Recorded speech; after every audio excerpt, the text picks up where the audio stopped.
Here's a place where all of us can be safe. Our stories of transformation can be safe, and all the things we want to research are safe here. This is Safe Space with Cheyenne. I'm really excited you're here, and I hope you stick around for a while, because I've got a lot to show you before I leave Earth.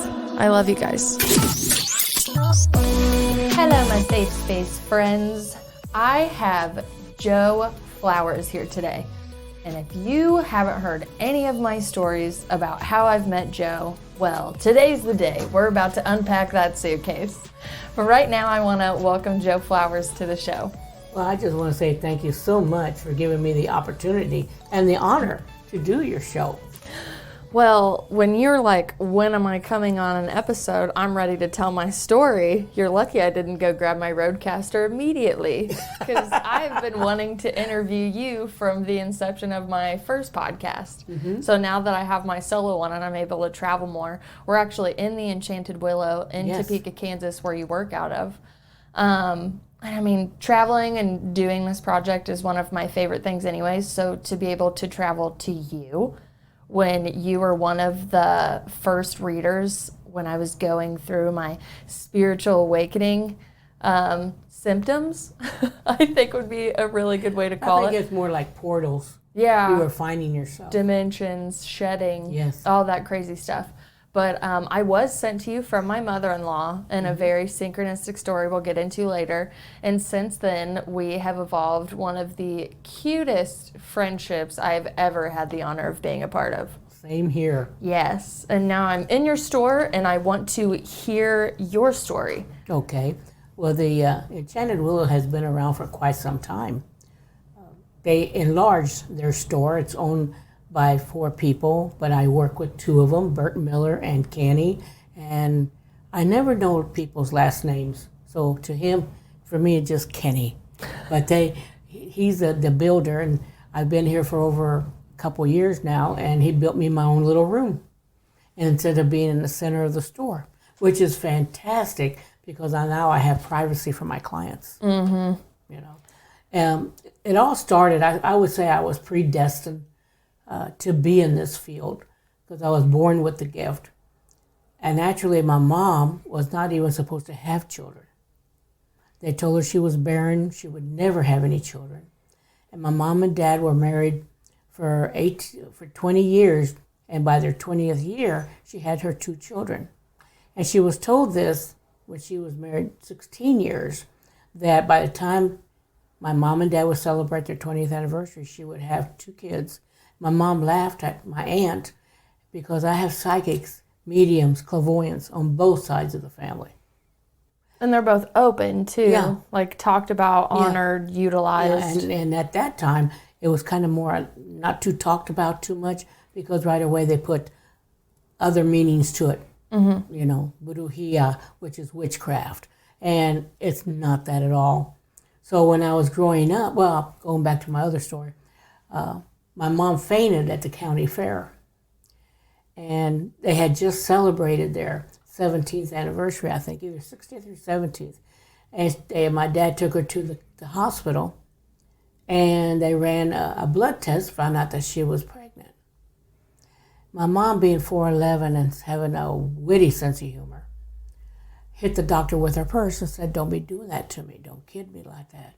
And he said, "Oh, it's not a kidding. You're going to have a baby in 4 weeks." She was 8.5 months pregnant without even knowing it. Oh my gosh. I have a picture of her and her 2 girlfriends, and my mom was behind the tree.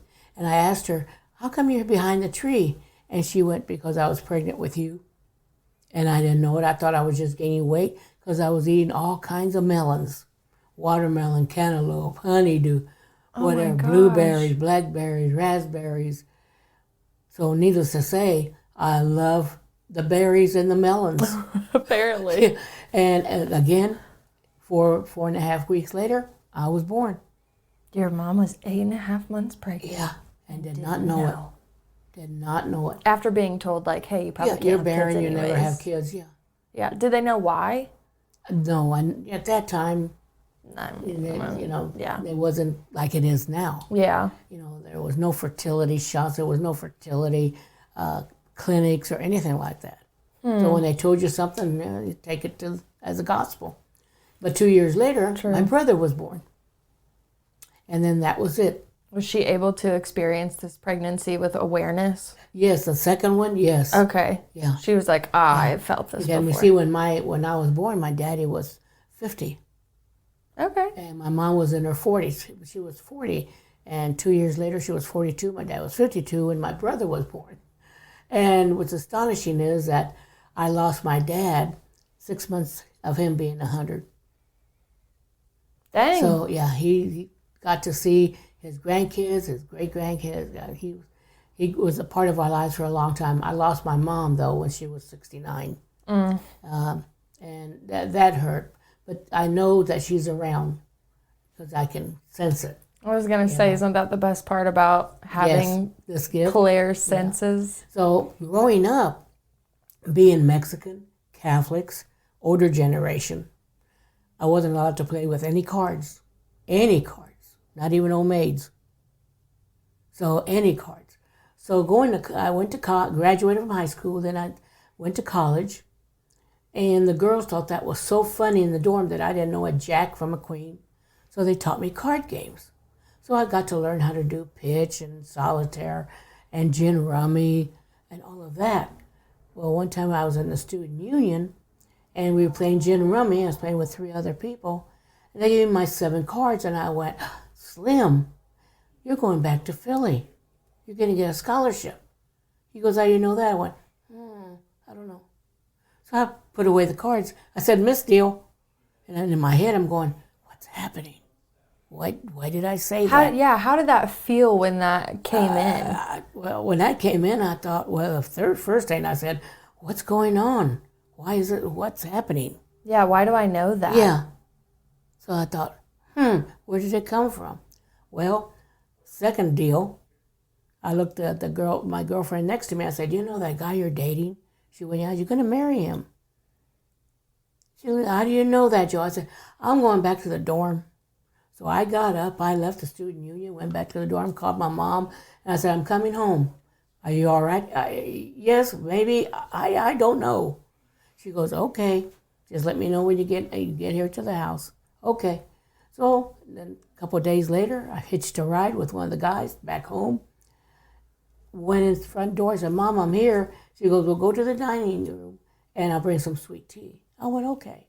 So I sat there, and my little heart was just a-pounding. Here I am, 20 years old, and things are happening that I don't understand. So she sat down, and she goes, what's going on? I said, well, I went against your wishes, and the girls started showing me card games, and now I see things in the cards. Oh, yes. I was expecting the belt to come out.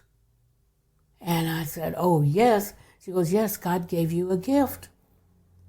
I said, can I give it back? She went, no. It doesn't work that way. She said, remember all the times you were growing up, you knew things, you saw things? You saw my dad at your school window right on the morning that he passed away? I said, yes. He goes, not everybody does that.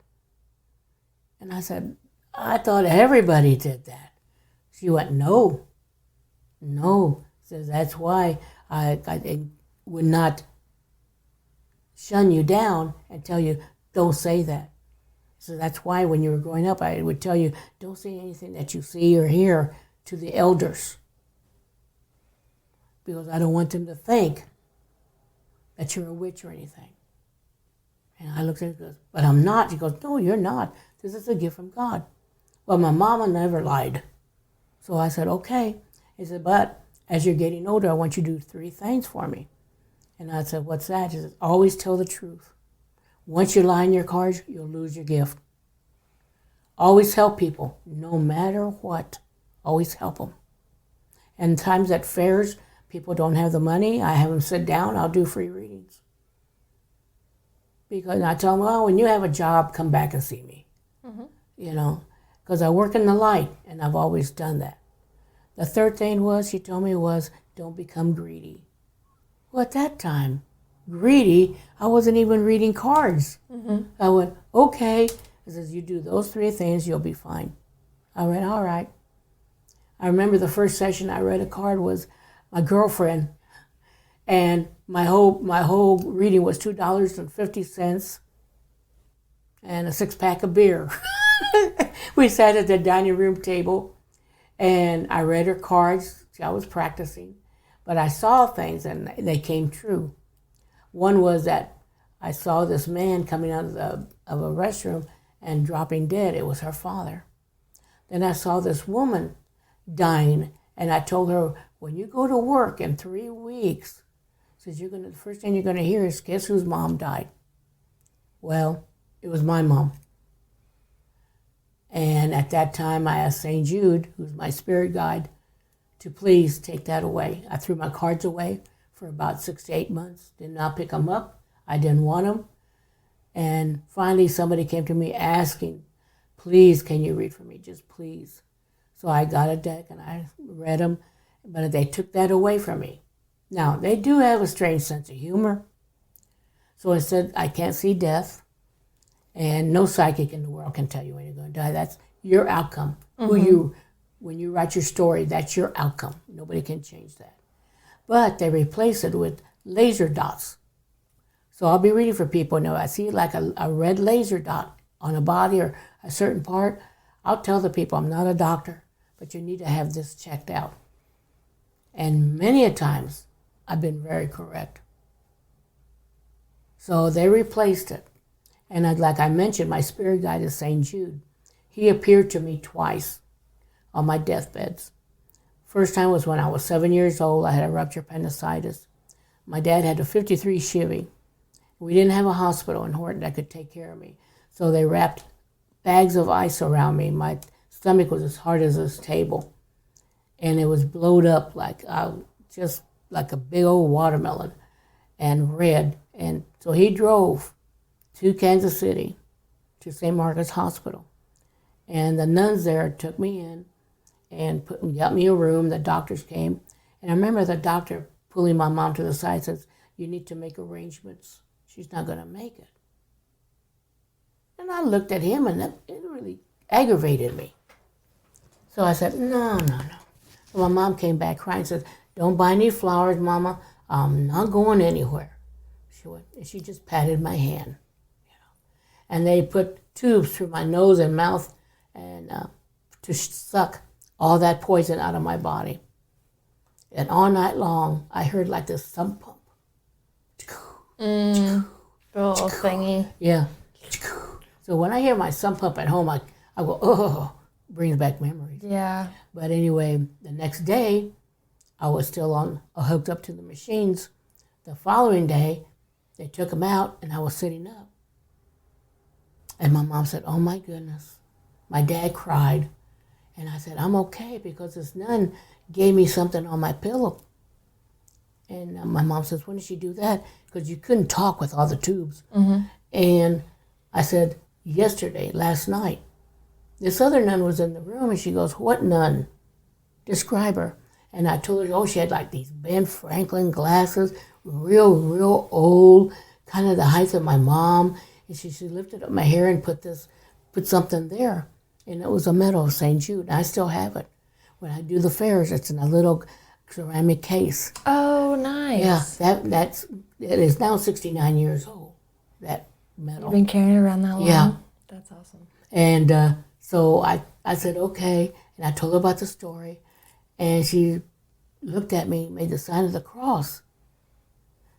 And she said, what else did she tell you? She said, if I believe in him and pray for him, he will always be by my side. And when she was telling me that, he appeared behind her. But I knew he wasn't Jesus, but I knew he was a pretty man. And that's what I told them. But he was a pretty man, 7, And so she walked out the room. My mom went after her. And she says, why were you startled? She says, well, because that nun has been walking the halls for decades. He says, your child is special. My mom came back, and she goes, Mika, what did he look like? He wasn't Jesus, Mama. Like I said, he was a pretty man. And she went, okay. Well, 8 years ago, out of nowhere, I had E. coli in my system that I was not aware of, no symptoms, nothing. I got out of bed and collapsed. My husband, my daughter, my granddaughter took me to emergency. And again, the doctors at St. Francis said, make arrangements, she's not going to last. So I looked at him, I was so sick. And they were taking blood from me every hour on the hour to figure out what I needed to cut this E. coli. It went to my kidneys, my liver, part of my lungs, never touched my heart.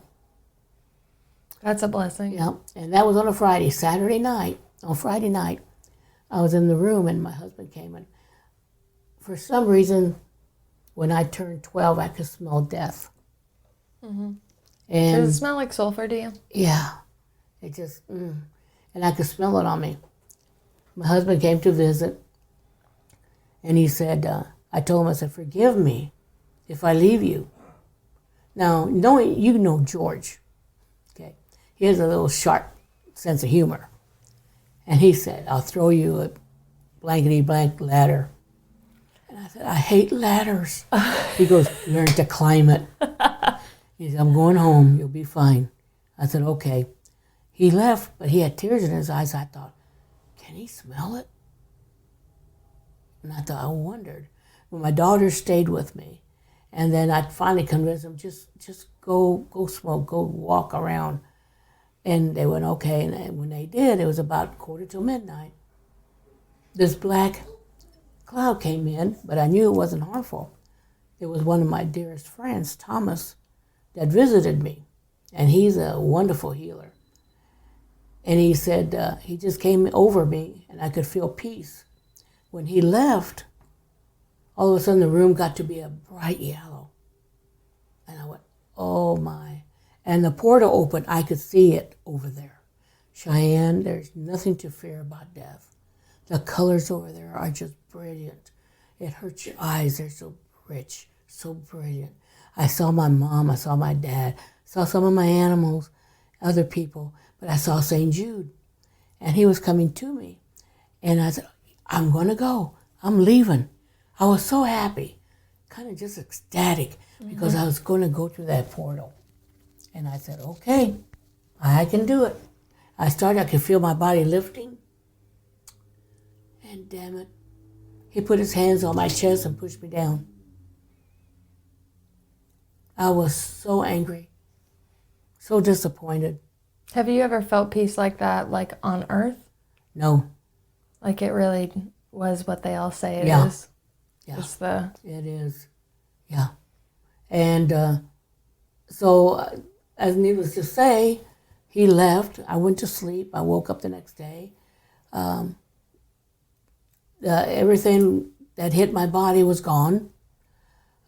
One of the doctors came and he goes, it touched most of your organs, but not your heart. You're very lucky. And I told the doctor, I said, no, I'm blessed. But for 3 months, I was pissed because I'm still here. I was doing a reading for one of my girlfriends, and she says, good reading, Joe, as always, but deep down, you're a little mad. I said, no, I'm not mad. She goes, yeah, you are. I said, no, I'm pissed. And she started laughing. Okay, Joe, you're pissed. I said, yes. I said, I had a chance to go over there. I said, you just don't realize the peace. And she goes, and what stopped you? It's the Saint Jude. Well, you're not done. I said, I know.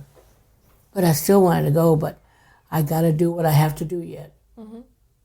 So, like I said, Saint Jude and I are very close. I go visit him in Chicago. The only time I missed him to go see him in the shrine is in 2020 because of the pandemic, and 2021 still because of the pandemic. Mm-hmm. I'm going to go. I went in 22 and went to go see him. They have a national shrine of Saint Jude right in the barrio of South Chicago. Oh, wow. And it's so neat. I bet because that when would you come be cool. out, you can smell the tacos, the carne asada, the Mexican music. I mean, it's just neat. But you could feel when you walk in, you could feel the reverence. Mm-hmm. So 3 years ago, that was in 2019, I have people that call me and said, Joe, are you going to go see St. Jude? I went, yeah, can you light a candle? I said, sure. I lit 48 candles for people. I don't take any money from that. I light them for them. Mm-hmm. And they have a big room. They used to have real candles.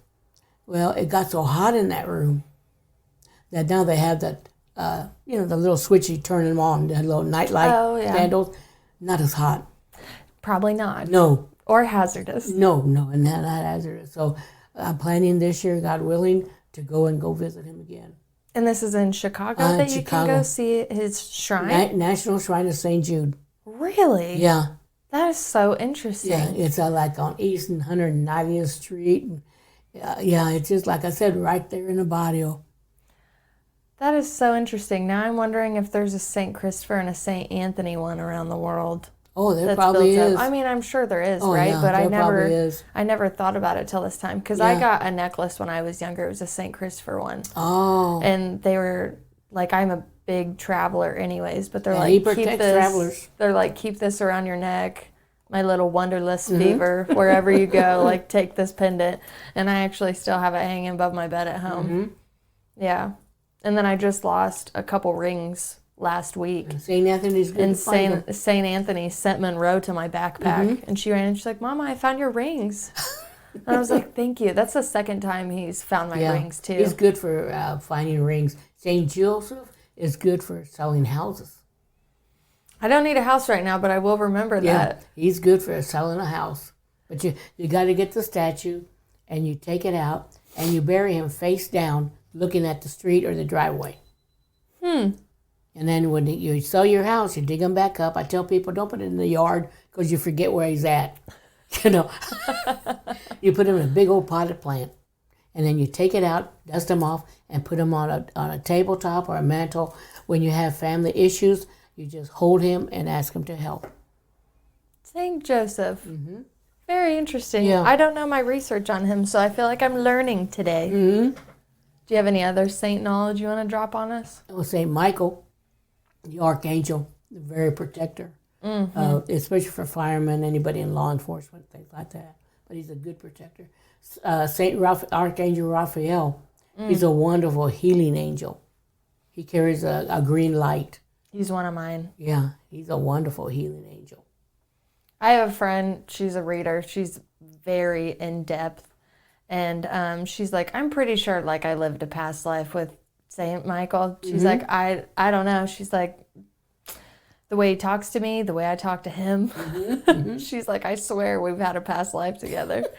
I'm like, I can't really confirm that, but she's like, I love all of the saints. She goes, but I really love Saint Michael. And I was like, okay, all right. Well, I remember going to one fair in Nebraska. I've been doing this 57 years this November. Congratulations. Thank you. If somebody would have told me I'd still be reading cards at this age, I would have said, no, you're crazy. Well, but I enjoy it. It's my gift. I guess I should have mentioned this prior, is that you don't read like off tarot or oracle cards. You read off of like playing cards. Yeah, Walgreens special. Yes. Take the jokers out. Yeah, take the jokers out. We don't need them. But that was what was most fascinating to me when I met you and when my mother-in-law sent me to you. She's like, she reads off like playing cards. Yeah. And I was like, you can do that? And she was like, apparently. That was my niche. Yeah. So I'm going, okay. One of my girlfriends gave me a beautiful deck of Gypsy tarot cards. Mm-hmm. Beautiful. And they're not cheap. Mm-hmm. So she put them on the dining room table. That's when I was still living back home, single. And she said, what do you see? What do you see? I said, really nice colors, beautiful illustrations. She looked at me and goes, just give them back. I'll make a collage out of them. I went, okay. It's not my niche. Yeah, so you don't do any of like those, but you see images in your, what do I call it, third eye, your mind's eye. My playing cards. While you're looking at them. Your chapters, certain chapters. That's so interesting. One time I used to play darts right after I met George in 94. So we were at our local tavern, and this gentleman was sitting at the counter, and I kept looking at him, and George goes, psychic stuff? I went, yeah. He said, well, go talk to him. I went, no, I don't know him at all. And George just gave me a look. And I said, when I go to the bathroom, I got to pass him. I'll stop then. Okay, I was on my way to the bathroom, went right to the bathroom, didn't stop. They have a big mirror on the wall, and I'm going, you're a psychic. Open the door. You need to tell him what you feel. you're a psychic, you're intuitive, you're a medium.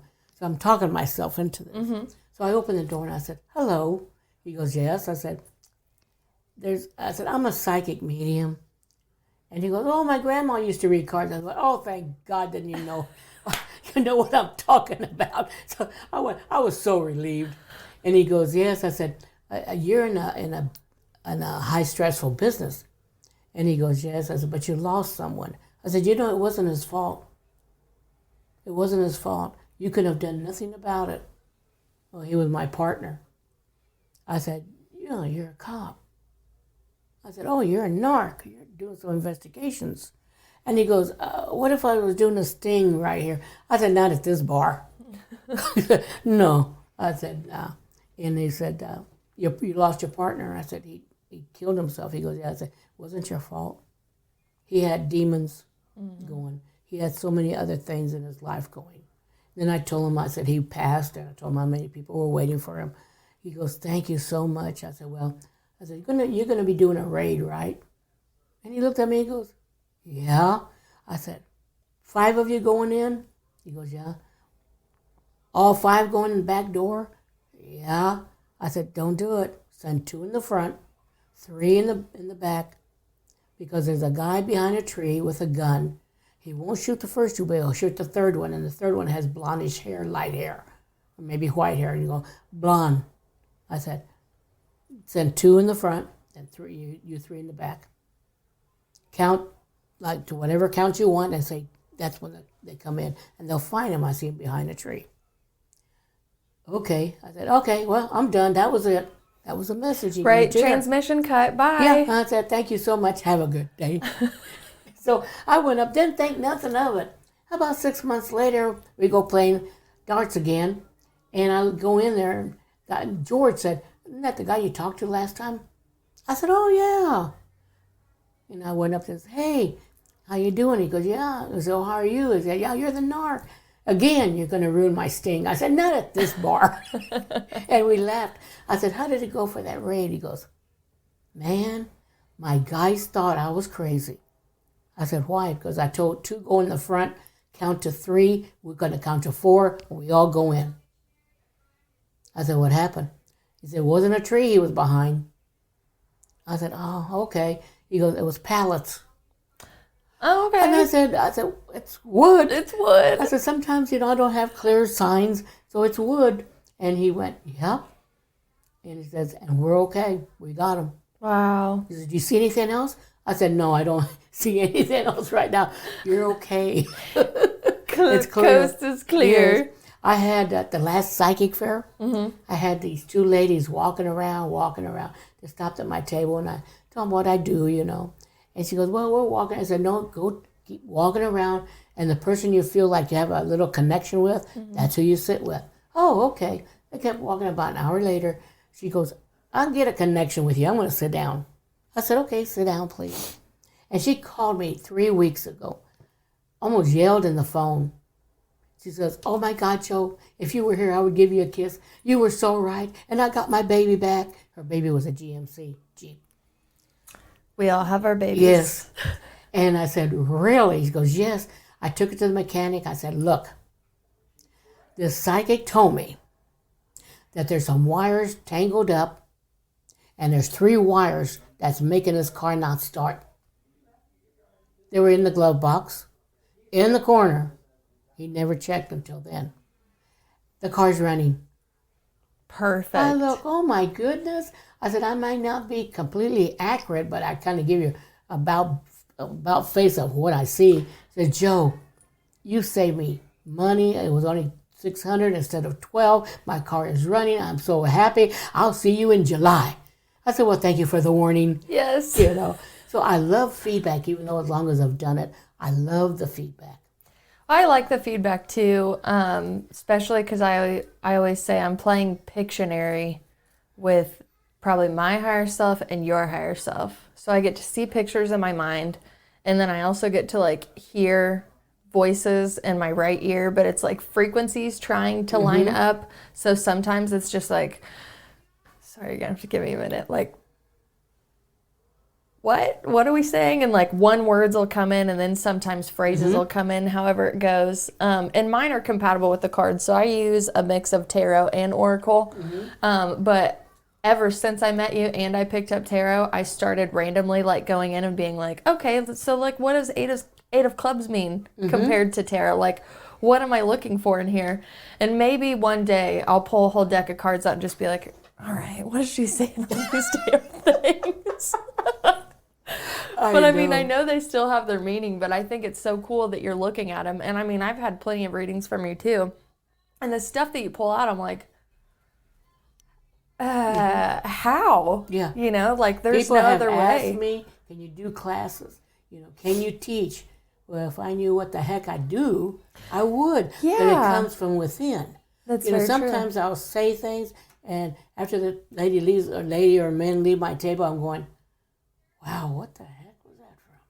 So I just, And I've done that say, too. thank you, Saint Jude. You know, he's my God. I'm always like, I'm a channel.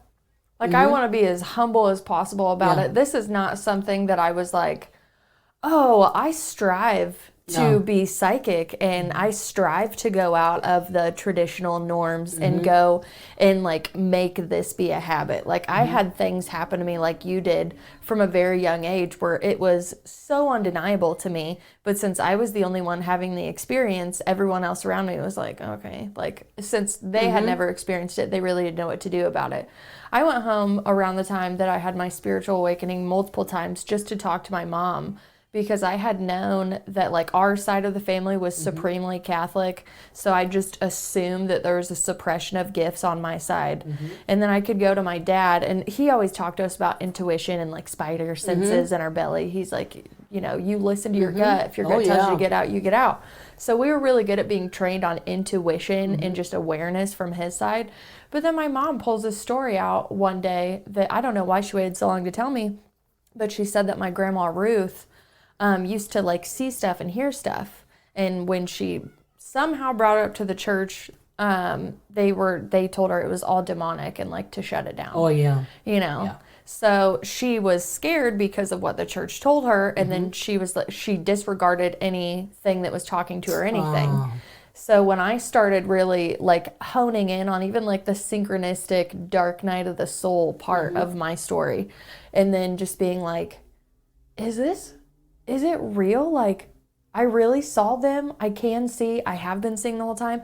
Well, and 12 stories could pop in my mind right now where I'm like, I can't disregard any of those. No. Like, I really can't. So then I started going in and I was like trying to like bridge spirit and science. You know, like let's meet in the middle. You know, let's figure out like how frequencies link up, how, you know, raising your vibration, they'll come down and meet you and all of that. Because like you, I mean, Saint Jude really is like always with you. Yeah. You know, all the time. Yes. Just, and you're always, you know, maybe in like 56 years I'll be like you too.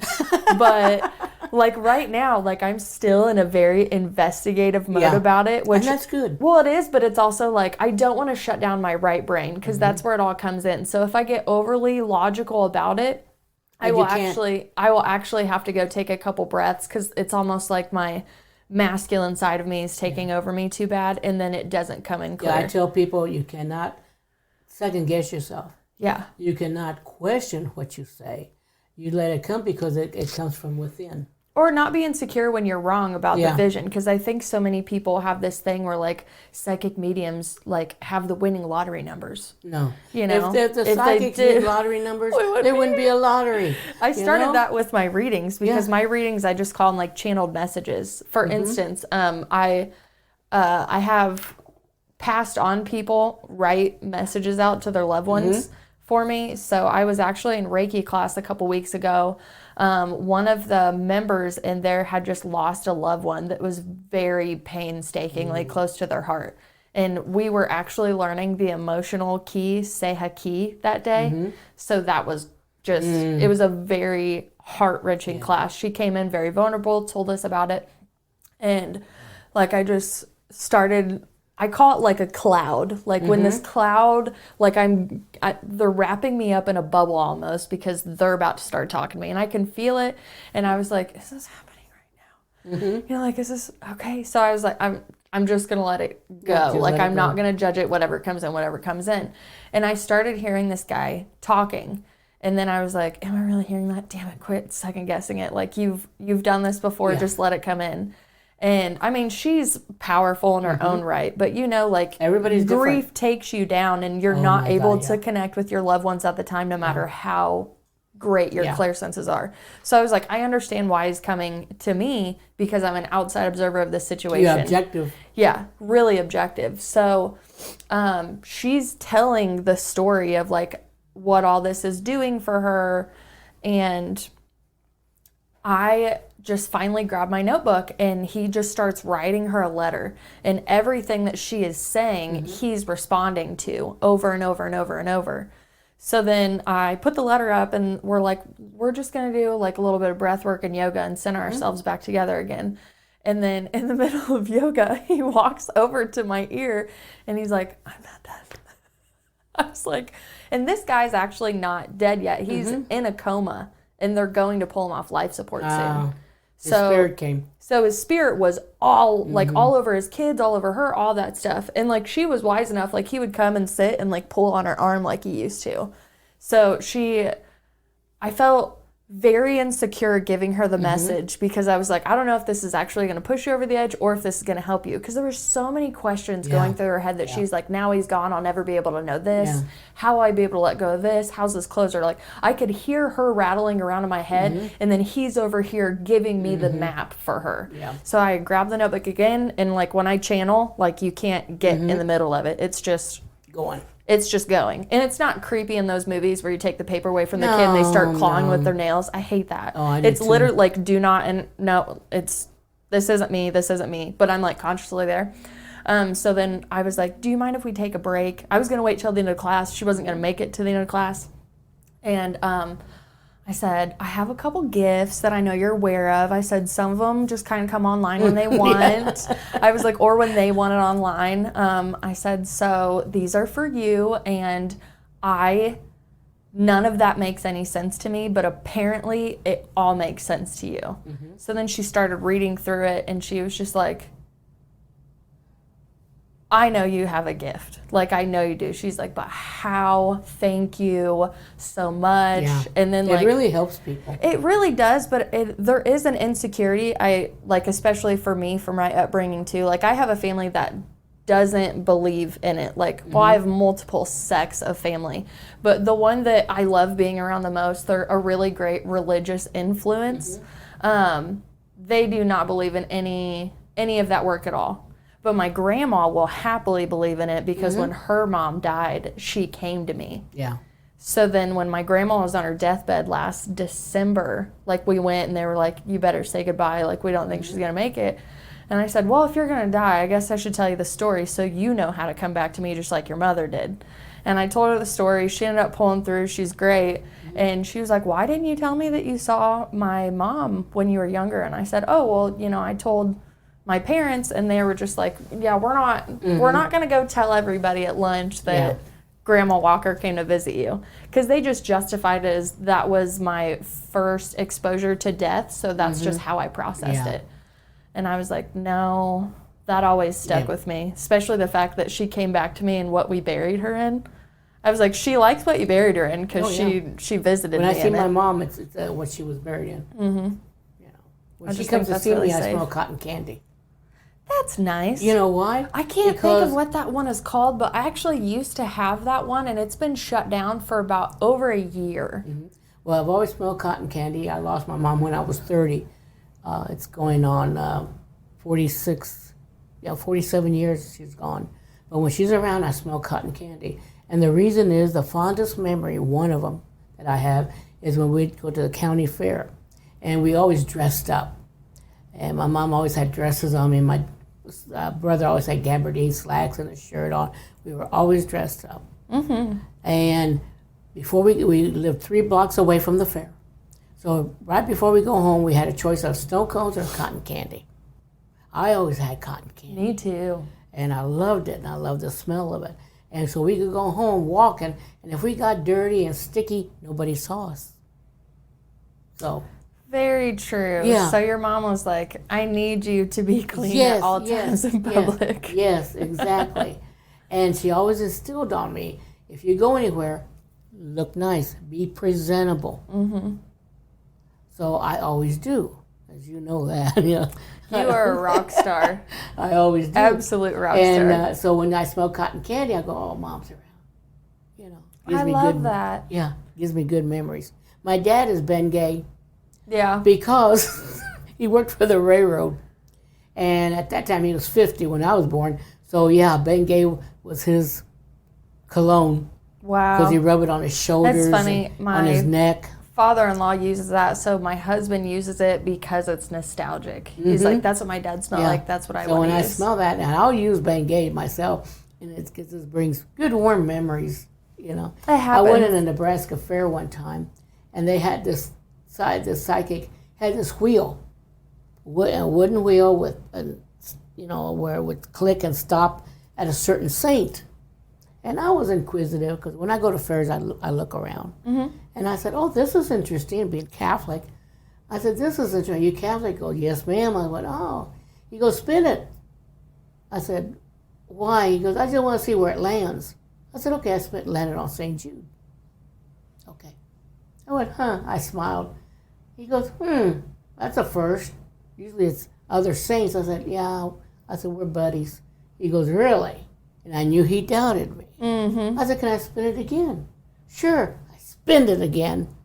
Landed on St. Jude. Click, click, click, click. Boom, St. Jude. I said, want me to try one more time? He goes, if it comes a third time, I'm giving you a hug. I went, okay. So I did it. Came up the third time. St. Jude. He got up, gave me a hug. He goes, you have a direct line to him, don't you? I said, yes, I do. I said, I've been blessed. And he went, wow, he just shook his head. I've never seen that guy again. I don't know what happened to him. Right? Yeah. You got to taste your magic one time. Yeah. Then Yeah. I've never seen him again. I look for him thinking, I wonder if he ever show up. But I've never seen him again. That was when I was in my 30s. what got you into fairs? Was it just wanting to go and read in a broader astrologer, audience? a good friend of mine, he did a chart for me, and he goes, oh, you do know you're intuitive? Yeah. You know you could be a real good reader? I went, yeah. Why aren't you? I said, nope, I just do it for special people, just for friends. But you could be this. The tables at that time were real reasonable. And he goes, Mary Briggs, rest her soul, in Wichita is doing a fair. Let me contact her, and she can put you. I said, no, it's okay. No. He says, oh, come on, Joe. I went, no. And this was in 1990. And I said, no, that's okay. Well, he called me and said, Joe, you got a table for that weekend. Just had money for your gas in your room. I went, okay. My heart was just a pounding. Yeah. You know, I had a table. He paid for it. Got me set up. I walk in. I said, are you Mary Briggs? I'm Joe Flowers. Daryl told me all about you. I have your table. Come over here and sit down. Well, the first fair was nobody. And all these other people were staring at me. That's when I met Thomas. I went up to him. I said, hi, my name is Joe Flowers. What's yours? He goes, Thomas Nolan III. I said, well, very nice to meet you. I said, what do you do? And I sat down. He said, I just was kind of just assertive. And he's a Scorpio. I just plotted myself down and got to know him. That's when we became friends. I got to know Dennis and Cindy Smith. Mm-hmm. I got to know Bonnie and Gary. So we were all the oldies. Never had nobody at the first fair.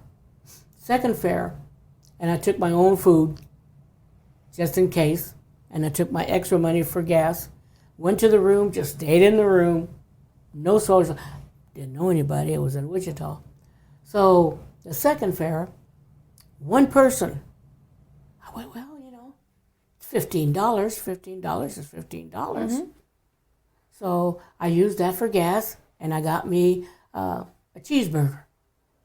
I didn't eat my cold burritos, so I just got me a cheeseburger. Woo-woo. I made enough for lunch. The fifth fair, finally, I had 5 people. I took myself to Red Lobster. Yes, you did. I had me the Emerald Feast. I drove home that night, sicker than a dog because I just, a gluttony. I had to lower my jeans down, Just so you unbutton could them, drive. and I drove. Oh, I told Saint Jude, I'm so sorry. But I celebrated. And that, I guess, was bragging. And I'm so sorry. I'm not going to ever do that again. And I never had. No, the next fair I started going more and more. And then to the place now where people know me. And I just been consistent, you know. And I was $15 for about 10 years. And I was, 10 years, $20 for 45 years. And I just raised my prices at this last fair Yes, you did. to 30. I'm impressed. Yeah. Well, it took me a year to convince myself because this is a gift from God, like my mom told me, not to be greedy. Because throughout my tenure of being in these fairs, I've seen really good psychics get a really good following, and they get full of themselves and they start jacking up the price. If you're going to work in the light, be true to yourself. If you're going to work in the light, this isn't a job. We're supposed to be helping people. You know, I make enough money to take my husband out for lunch, breakfast. You know, I'm happy. So God has blessed me. St. Jude has blessed me. Yeah, I'm getting ready to do a fair this weekend, and they asked me what I was going to charge, and I said, "Oh, I'm charging $20, just like my friend Joe." I was like, in about 20 or 30 years, I'll jack it up to 30. Yeah, I had my last client, and there was, the last fair we had in Wichita. Joe, 30? I said, yes, that's my comfort zone. Was not mine, and I made a lot of $40 readings. Yeah, and I felt they will tip you. Yeah, and I felt kind of, and I heard in the back of my voice, take it. It's their generosity. You have to receive with gratitude. Yeah, I have to respect them. You know, but I've never been in it for the money. And the ones that have been are no longer readers. Yeah, I had a video I haven't read pop up yet, but it was a lady that was like, this is how I lost my spiritual gifts. And I need to watch it to see if, maybe she misused them or whatever. But I have heard plenty of stories of people who have just been excellent with working with the light, and then their human desires have overtaken it and misused it. And then, thank goodness that the plug gets pulled on it. But it's also really sad because they lose their gift. Well, they do, but I think it's just an important thing to talk about, understanding that just because you work for the light, you can still be infiltrated by all your human desires and all the things that you want, or even, whether it's feedback or just being so grateful for you, because with psychic mediums, like, you have a sight that normal people in their everyday life don't have. Everyone has intuition. We all have that voice in the back of your head that's like, your keys are on the counter, you're not getting that far. It's just whether you listen to it or not and build it. I know, like you said, it's on both sides of your family, and the veil was open, so to speak. And I was born with a veil. Yeah, that's interesting. Very that's interesting. super interesting. And I understand why your mom was like, we don't want people to think you're a witch. Like, all those. And being Mexican, that, they think of that. Really? Yeah, the brujilla, yeah. Oh, I've always just thought it was so powerful. But I mean, I love anything like religious, theology, occult, like whatever you need to label it. But I'm honestly so fascinated by other cultures because of the way that religion had taken people over. Oh, yes. And depending on like where you're at, they were just like, no, we have to burn everything of yours and you can only believe in this. No. And then when they got to Mexico, they were like, okay, we're going to keep all of this and we'll do this as well. Yeah. And the combination of all the different religions, even though it's like I recognize the saints, I recognize a lot of the Catholic rituals, but I'm still like, well, what else are you doing over there? Yeah. I love the people that open up and want to teach me about it, because I've only studied the war and the history of how this has become your religion. But I'm never going to come up to someone's grandma and be like, do you know that you practice this religion? Because in 400 BC, I don't want to do that. But I do find it fascinating that I mean, my religion was given down to me from my family as well. And I was the only one of 3 kids that actually wasn't baptized. And I always thought from a very young age that there was a reason that I got to go into different churches and pick and kind of figure out, like, well, what are you guys doing over here? Why do you guys hate each other? Why are you guys reading out the same book and being mean to each other? Yeah. Like, what's going on over here? And I was always so curious. Bible studies, vacation Bible studies, like all of that. I am well versed in the Holy Bible. That is neat. Yeah, and I really do enjoy it. And there was a rebellious part of me that started reading it so I could use it against people who thought I didn't have Jesus. You know? And when I think, like, I know that I have a lot of saints with me too, but Jesus was in my passenger seat multiple times in my younger years. Absolutely. And I mean, whether it was just me projecting it, I still to this day believe he was always there, because I used to talk to him all the time, and I would just like giggle, and I'd be on a country road driving with my knee with the windows down, like immortal as I could be in my 20s, and I would just giggle, and I would be like, they think I don't have you. Like, you're in my passenger seat. I talk to you every day. You're the only one I can talk to about this, because they're so condemning and judging, and they're so scared and worried for you. And they're doing all these things out of acts of love in a weird way. And then I'm like, but I have you, which is so great. Which brings me into my story that I want to brag about you on. Okay. Because this is like your perfect personality, but it's the first time that I met you. So I was like, all right, talk to me like that. Okay, so I'll speed up the story again where I got sent to the holistic fair. It rotates every couple months, so my mother-in-law was just like, yes, she comes in from out of town. She's only here for a certain fair. Like, I don't even know when it is. And we look it up, and the fair is that weekend. So I'm already on board with synchronicities. So I was like, oh my gosh. You know, and even in my head, I was like, this is another piece to my puzzle. Like, this is going to make the other things that have happened the past, like 6 weeks, make more sense. Maybe she's either going to tell me, like, hey, you're having a psychotic breakdown, go get help. Or she's going to be like, yeah, baby, you're having a spiritual awakening and your gifts are coming online. It's super terrifying, because, like, all 5 of them are just lighting your ass up. So I was like, I really can't wait to meet this woman, but I'm terrified because, well, now this is my realm. Like, these are my people now. But back then I was like peeking over the horizon line. Yeah, peeking like, over the fence. do you guys have cookies over there? They're getting mean over here. So I go and I sit down for my reading. And I mean, you are supremely confident in your gift, which after 56 years, I think you should be. But the way that you act like a poker player sometimes when you're about to give readings on your intro, you're like, okay, go ahead and shuffle those. So I'm shuffling them, and I'm like, I hope I'm shuffling these right. Like, I hope I'm putting the right energy in them when I give them back to you. And you go to flip the card, and you go, what are you doing here? And I said, oh, I was sent to you. And you're like, by who? And I was like, my mother-in-law, she had a reading. And then you brought me up in a reading and told her something that I haven't told anybody. So I know you're the real deal, and I want to know what's on these cards. And you just go, okay, baby, sit back. So then you start flipping over this whole deck of cards and going through, like, the wedding I'm getting ready to go through, some crazy stuff in my past.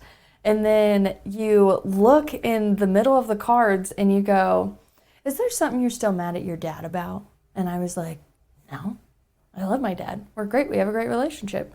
And you're like, okay, go back to like 8, 9, 10 years old. And again, like, recapping that far back, I hadn't done forever. And I was like, I don't even think I can think back that far. And then immediately, like, my dog Diamond popped out. And I was like, oh. I was like, oh, okay, yeah, so I lost a puppy when I was younger, and at the time I 100% blamed my dad, and I didn't say anything because I was too distraught about her death. And you're like, okay, good. Now go to the night that the angel came to visit you in your room. And I was like, the angel. And I looked at you and I went, that is no angel. That was Jesus Christ himself. And you're like, I see where you are. Slow down. We're getting there.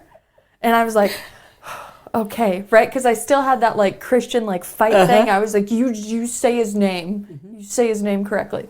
And you're like, just, you know, recap. Tell me about it. So I'm like, okay, there's the window. It the room gets so bright, like blinding with your eyes closed bright. And then all of a sudden, like this big orb glows to me. And then right in front of me, my sweet childlike self looks up and it's Jesus. And we're telepathically talking to each other. And, you know, it's that all-encompassing love that everybody talks about. I didn't have to have a near-death experience for it. Just being in his radius and seeing him the way that I was taught he looks like, right? Just over there. And he's got her wrapped up in what looks like the towel that he was wrapped up when they killed him. And then he's like, telepathically, I brought you something. And he pulls it back, and it's my dog, and she's all clean, and she's like cuddling into Jesus. And he pulls my covers back, and he puts my dog in my bed with me, and he pulls it back up, and he's like, she's going to stay with you from now on. And I woke up the next day, it's the same thing I did when I saw my dead grandma. I ran down the stairs like it was Christmas Day, and I woke up my parents, and I said, Jesus was in my room last night. Jesus Christ came to visit me. And they didn't really know what to do with that, which I don't blame at all. I don't know what I would do if Monroe came to tell me that Jesus was in her room. I'd probably be like, tell him I said hi. However, that was handled between them. Like, I know that got tucked back in my head because, like, I had nobody to share the experience with.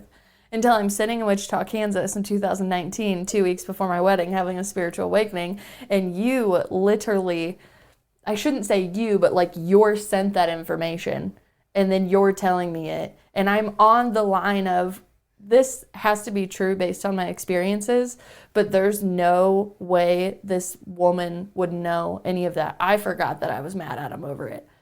So the education that I got in your reading just then was amazing. It was like the fastest 20 minutes of my life. I found so many things out about the last 6 weeks of my life, like how things were going to go, all of this stuff. And then you like look at me and you're like tapping on the cards like, is any other questions you have? Like, I know I do have questions, but the fact that you're looking at me like calling me on poker, I was like, yeah, I got a couple questions. You know, which we'll keep those off the record. But every reading like that, you're like, do you have anything else you want to ask? I was like, oh, I couldn't ask you for any more. You just give me so much. You really do. I give a lot of information. In a really, like... Concise time. Well, I'm a double Saggy. So double Saggies don't mess around. They're very... they lack a little tact sometimes. A Sagittarius, what is it? Moon sign? Yeah, so my moon sign is Sag. See, my my moon sign is Cancer. So what's your rising?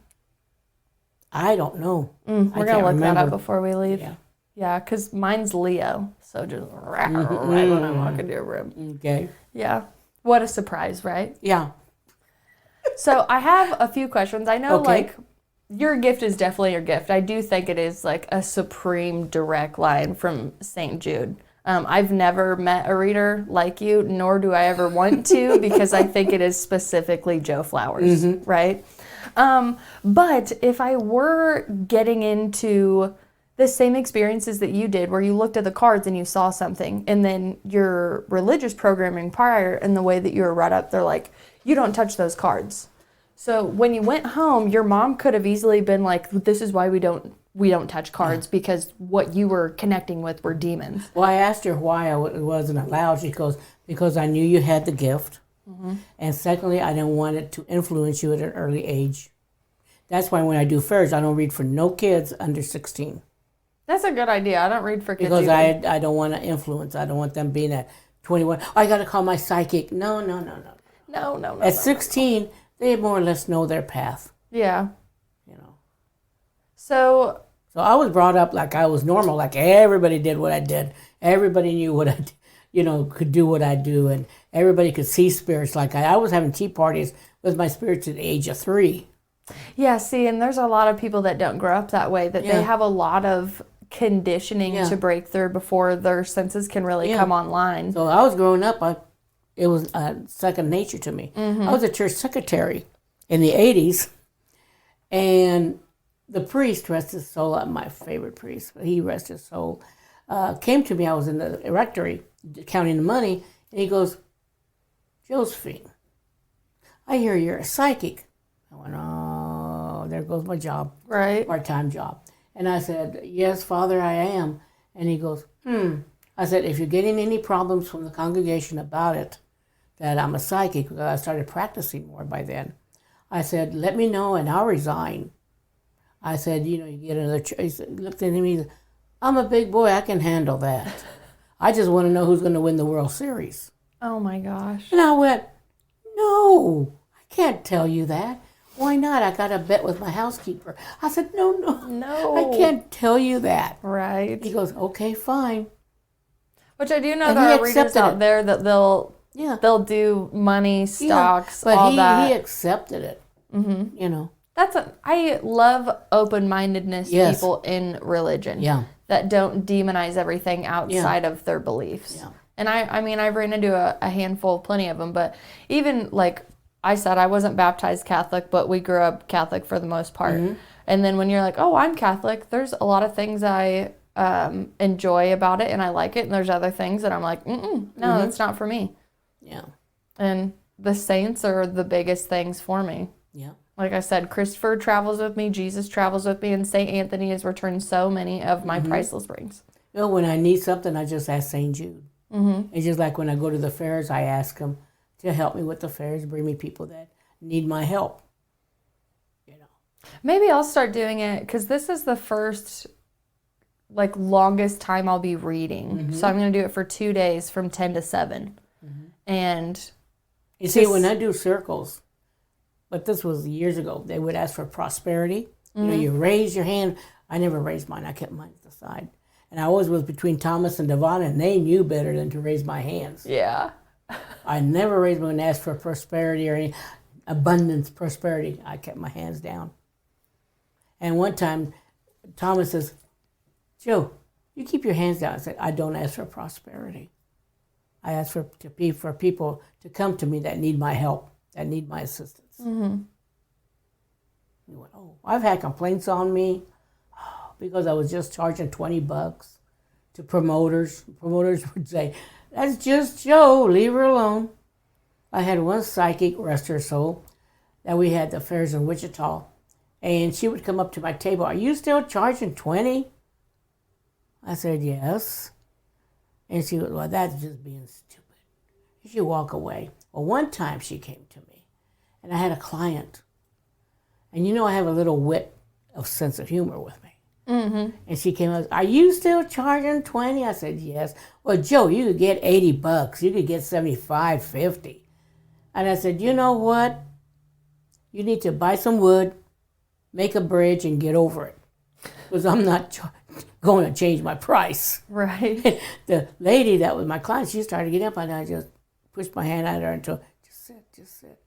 And she kind of huffed and puffed and walked away. My client says, I was going to get up and slap that. I said, no. Oh my gosh. I said, that's no. so It's funny. You're like, Joe, honey, we're we're very blessed, we're protective. protected. I said, we are. I said, no. I said, it's okay. Do you know anything about Enoch? Okay, so I remember one time at one of the fairs, a couple fairs ago, I was able to start seeing the guides stand behind people. It was like flowing in and out, kind of like when that yellow stuff happened to you. You're like, this doesn't happen all the time. Yeah. But okay, I'm sober. Always got to check for that. But I told you that I saw big person behind you and 2 people on the side, but I had no idea who they were. I knew that they were just guides. I knew that Saint Jude was your guide, but it wasn't Saint Jude was behind you. So I sent my other friend who can actually identify people with his third eye, and he came back and he goes, Enoch is behind her. He goes, she has a couple other smaller angels that'll come and do some biddings for Saint Jude. He goes, but Enoch's with her right now. And I go, well, that just validates the hell out of why I asked you to go look at her. Because while you were giving me a reading, I started seeing them behind you. And then I was like, well, who are you? And then they showed me Barry, the guy that I had go check you out, him in the hospital bed when I think he got into a car accident. And Enoch was rubbing the back of his head. And then he was recovered miraculously. He wasn't supposed to recover at all. So I'm sitting here playing Pictionary, trying to remember all my notes of like, what are you trying to tell me? Like, I'm receptive, I'm opening, I just want to make sure I get the right message. And like literally they're like, that's Enoch. We're showing you Enoch with Barry. Go get Barry. Barry will confirm everything. So he came back and I was like, okay, like if he tells me it's Enoch, it's all real. It's happening again. Yeah. Okay, it's happening. So that happened, and I didn't know if you ever actually did any research on it or just know anybody else that's around you. I know you give a lot of your credit to being with Saint Jude, especially with all my the mom's things. usually around. And I have other angels, you know, and I can feel. I've had people tell me, you know, Jill, you're the only one that's kind of has a globe around her. I said, oh, well, I always protect myself. Just Yeah. nice little. And then I've had a lot of clients say, you know, when you do readings, your eyes change color. Does it go green or blue? No, Joe, they go darker. I went, oh, that's nice. Well, maybe the channel changes, you know, the frequency's just like, doo, doo, doo, doo, doo. You never know. Do you ever get nervous? I mean, probably not after 56 years, but do you ever get nervous when you get messages and you want to make sure, like your mom said, like tell the truth and don't use the cards to gain anything? I've never, after 10 years of doing it, I've never second guessed it. So when I hit 30, I just tell it like it is. Yeah. Well, I do love that because I feel like with me coming out more into the public and doing it, I don't want to do it as a full-time profession either. Like, I just want to send me the people that I'm actually able to help. Yeah. There's been people that have asked me for readings, and I'm like, you actually don't need me. You actually need to go over here and talk to this person instead. I think they sent you to me so then I could, you know, throw you into the network because I am a spiritual plug, I like to think. I've had people, I love those skeptics. And I love people that dare me to tell them something that nobody knows. I had one gentleman, this is probably 40 years ago. He dared me, and he was with his best friend. And I told him what I saw. He got up, slammed the table, and walked off. His friend didn't even know that he had that secret. Dang. And I told him, well, he dared me. And when people dare me, I said, are you sure you want to do that? Yes. I said, are you real positive that you want to dare me? Yes. And you really want the answer? Yes. I asked him 3 times. Right. 1, 2, 3. Yeah. And when they do, I said, sit down. So I guess I want to know what it feels like for you. Do you any... just high energy. Yeah. But high I mean, energy. I can tell the difference between like you and channeling, right? I mean, it all fluently sounds like you, but then there's a higher frequency, or you're just like, all right, do you need anything else? Yeah. You know, because I hate for people to think that you get like taken over and channeling you're not there. It's like you're 100. You're 100% conscious. 2 years ago, I started doing channeling sessions. I have a friend that does a Ghost Tours LLC. She's a CEO. Oh wow! And she's Joe, you do channeling? I said, I've never done it. She said, try it. I did, and I'm going, well, that's a new door. Do you like the door, though? Yes. Yes. I like it. You do like it. I did presentations at the Wichita Fair for a while. The first one I had PowerPoint, I had photos, I had the whole kit and caboodle. Went in there, and people started talking to me, the spirits. So I said, excuse me, I did not use anything. I've never taken it. When I do present, I just leave it at home. I just go in, like I did here, just go in and start. And I start channeling, and it's just really different.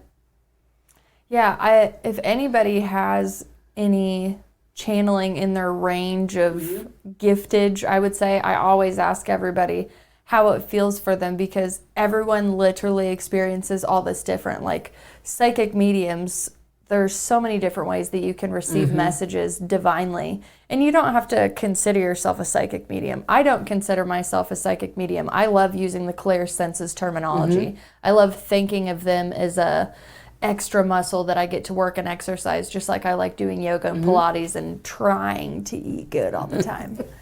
Trying. So it's always interesting to hear, especially you, 56 years of readings. Yeah. And it really is just a one-of-a-kind for you. You reading off the cards. I wanted to mention something. So the laser that you were talking about. Mm-hmm. So I have seen death in people before, or smelt the sulfur on people before. And I see auras, and when somebody's really sick, I can see that their time is short. Yeah, but again, you don't get like dates and like see how it happens or anything like that. No. So I choose not to. That was taken away. I got pings is the best way that I could say. I picture it like I have a bubble around me, and a certain sound wave or frequency pings up against me as I'm getting the vision in my head. And I know from a strange, morbid familiarity that it's the truth. Mm-hmm. And then I'm like, do I want that to go away? Like, am I actually going to utilize that? And I'm like, I would never utilize that in a reading. I don't want to be the one to tell you when the Grim Reaper is showing up. Yeah, and no psychic should. Yeah, I don't think so. No. Whether I've seen it or not, which I can't see, like, December 23rd. Yeah, no. I had when I was 59, the psychic came to me, told me, if you're going to have surgery, you'll die on the table at 60. And I went, really? Well, when you put a thought in your head, it's sometimes hard to get out. Yeah. So I'm getting to be 60. I had a doctor's appointment, and it was regarding my heart. And I told my doctor, I said, do you believe in psychics and things like that? Yes, I do, Joe. I said, well, good, because I'm one. I'm a psychic medium, a little bit of everything. And she went, yes. I said, well, I had this other psychic tell me that I was going to die at 60. And she looked at me. I said, I know. I feel good. I feel healthy. She said, would you like for me just to do a CAT scan on your heart and everything? I said, yes. For free? Yeah, I wish. Thank God for insurance. And she said, I'll do a 3-dimensional. I said, okay, electrocardiogram. I went, okay. She called me and said, Joe, your heart is healthy. You're going to be here for quite a while. Well, I turned 60. Now I'm 76, going on 77. So I would say I'm here for quite a while. Yeah, you are, but it still blows my mind that you're 76 years old.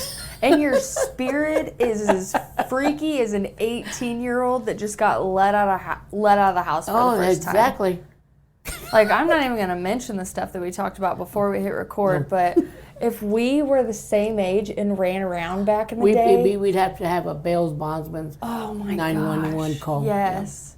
Yeah, one of us would have to marry the bail bondsman. Yeah. Well, my husband is in law enforcement, and when I first met him, he goes, if you ever get in trouble, don't call me. My dad said the same thing. He said, because if you get in trouble, you stay there. I said, oh, honey, don't worry. I got a list of people I can call. Mm-hmm. Well, I think my dad said, I'll bail you out once, so you better make it good. Mm-hmm. And then my stepmom would hit him, and she goes, no, we don't bail kids out. Yeah. But my dad was also in law enforcement, so he's just like, you know better. Yeah. I'm like, I know better, but there's this thing called peer pressure and curiosity and stupidity. Yes. Yeah. I just call them life lessons, epiphanies, and karma now, but back in the day... It was a stupidity. It was stupidity. Yeah. And after our 5th date, I asked George to go with me to a friend's birthday party. Now, these friends don't hold secrets. So I thought they're going to let him know I'm a psychic. And then we're going on our 5th month of dating, and I said, I need to tell you something before we go to this party next week. He goes, what's that? I said, I'm a psychic. He goes, oh, I could learn from that. I looked at him, oh, okay. So I didn't say no more. We went to the party. And I didn't tell him how old I was yet, okay? Because, like I said, talking with you earlier, I'm a cougar. I always like younger men. Because the old ones can't keep up with me. So we went to the party, and I said, oh, by the way, on the way to it, I said, my real age, it was in 94, I think it was 48. I'm 48 or something. I was in my 40s. Yeah, because he was 38. I said, I'm 48. And he goes, yeah, I know. I went, what? He says, I ran your license. Oh, my gosh. Well, he's in law enforcement. I love it. He says, yeah, your birthday is such and such. You have brown hair. No felonies. No felonies. Surprisingly. There's no warrants on you. You've never had a warrant. You don't have any garnishments. Nothing. you're clean. And I went, you ran my license? He goes, yep. I went, and I'm all clear. He goes, yep, if you wouldn't, you've had handcuffs on you right now. Oh my gosh. I went, ugh. So that's when I knew he knew I was 48. Yeah. So whatever my friends told me, I thought, So what was it like for him, like meeting you, and then you're like, yeah, I'm a psychic medium. He's like, cool. Yeah. He said, I could learn from that. He's Japanese American, so they believe in the spirituality of the soul and the essence and all that. So it's not too far-fetched to No, think that and we he's can Buddhist. talk to anybody on this. I'm Catholic, he's a Buddhist. Your husband's Buddhist? Yeah. Oh, I love him even more now. Literally, I thought if there was a religion that I would probably follow, it would probably be Buddhism. Yeah, me too. That Yeah. or Jewish. Yeah.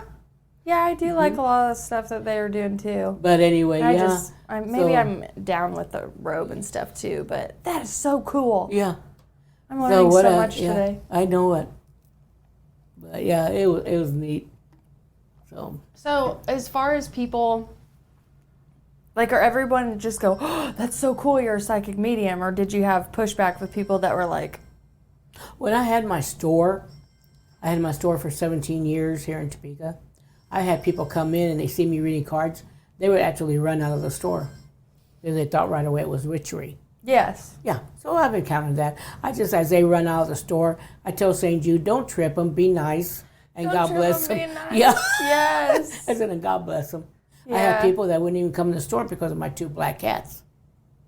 So do you feel like a lot of that has lifted now that we're far past that? I hate to really call it new age because all of this is so much older, but there's such a revival in the I think ancients. people are going more to the alternative Yes. side, and I think that's good. Not just in health, but also in spirituality. Yeah, in spirituality. Yeah.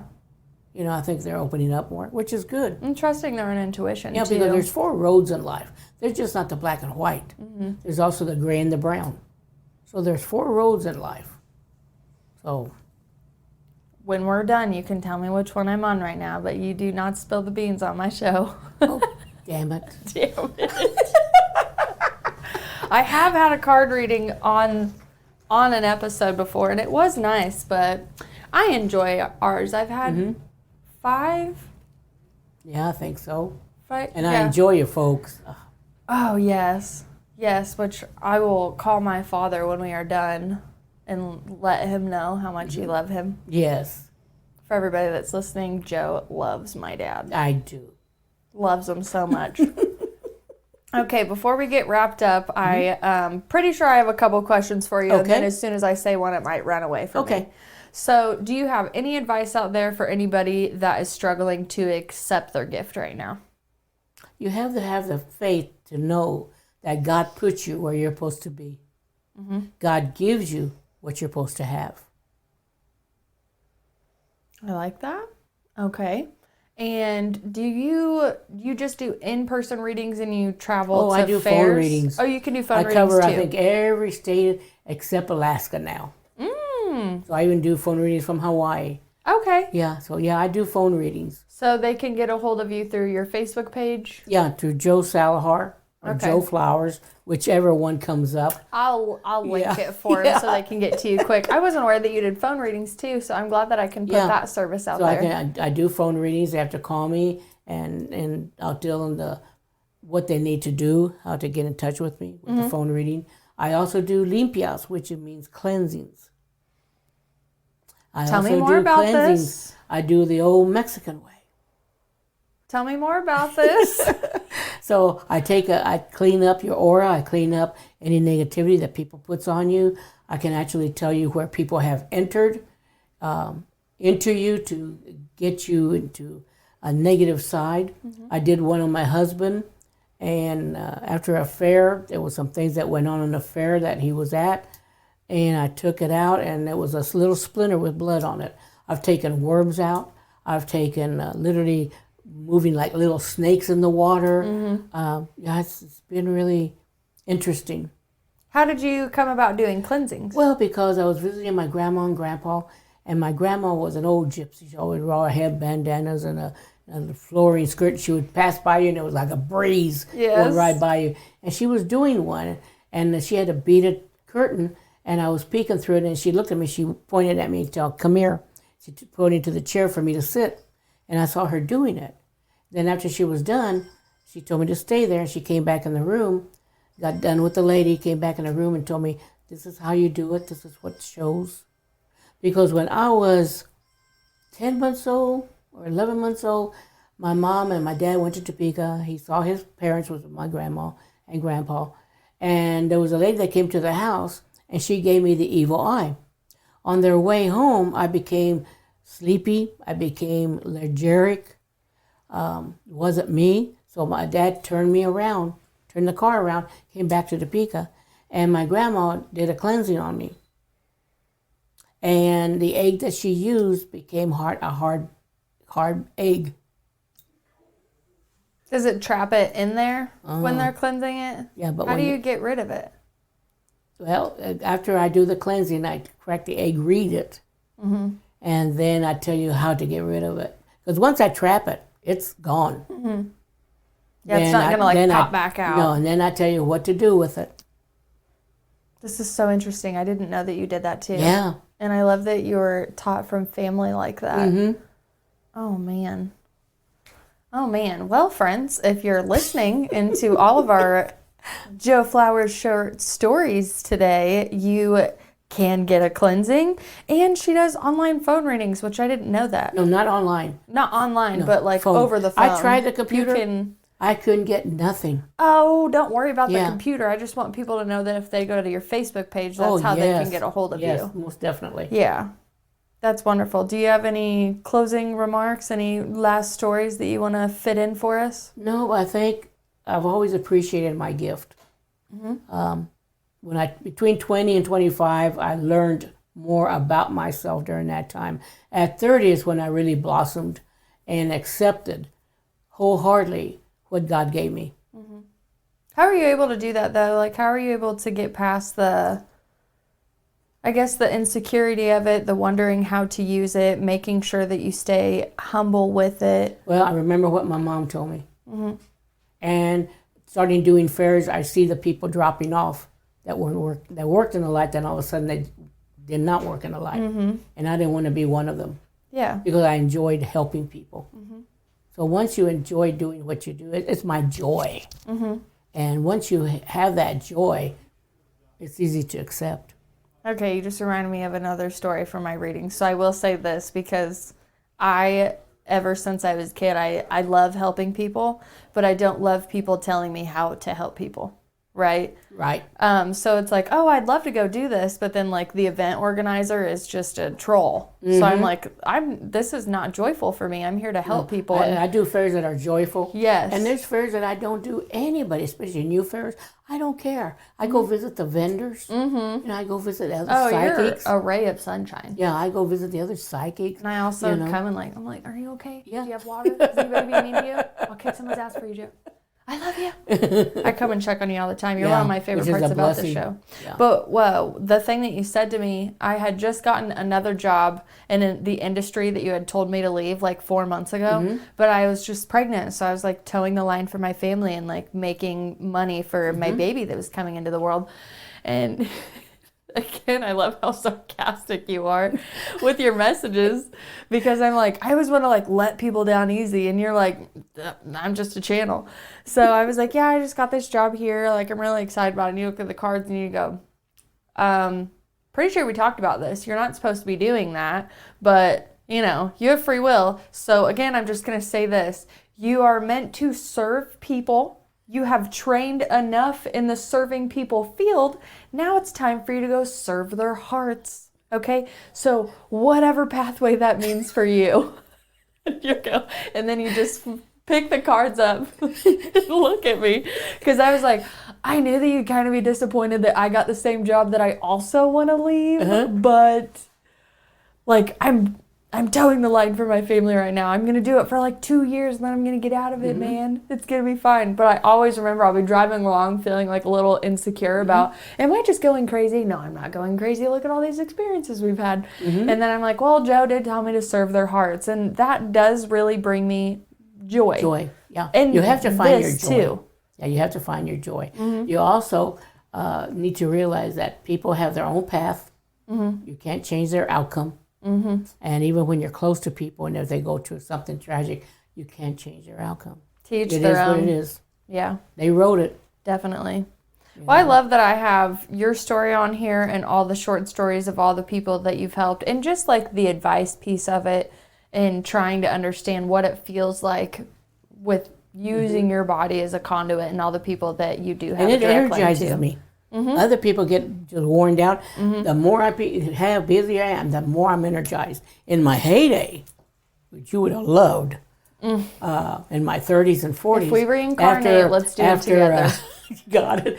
After a fair, we go out dancing Oh, man. and drinking and having a good time. I need a little bit of vodka Yeah. and a little bit of tequila if you want me to dance. Yeah. I will say that. I'm not good at it. I need Oh, I breakfast love to afterwards. dance. If I ever, get a little when I mouthy. can't dance, that's when I'm old. No, I think dancing will always keep you young. Yeah, it does. Yeah. It does. But always remember, God always puts us where we're supposed to be.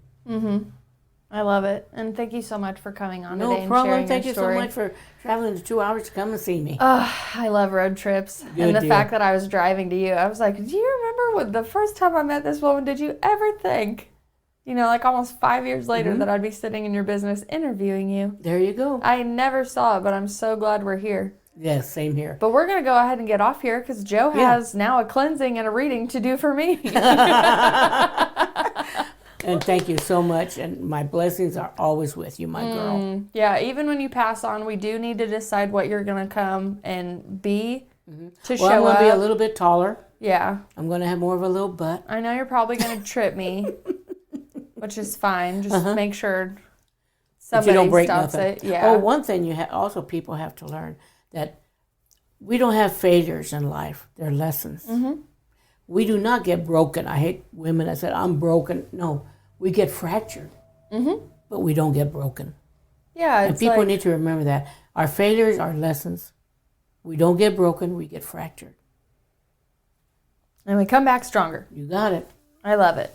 Well, I love you to pieces. You're one of my favorite people in the whole entire world, and I just want to thank you so much for coming on my show. Well, same here, baby. But before we get out of here, Vitality Exposed is going to bring us an Unlike Saturn clip. And honestly, the title escapes me, so just enjoy it, and I will link it below. Love you guys.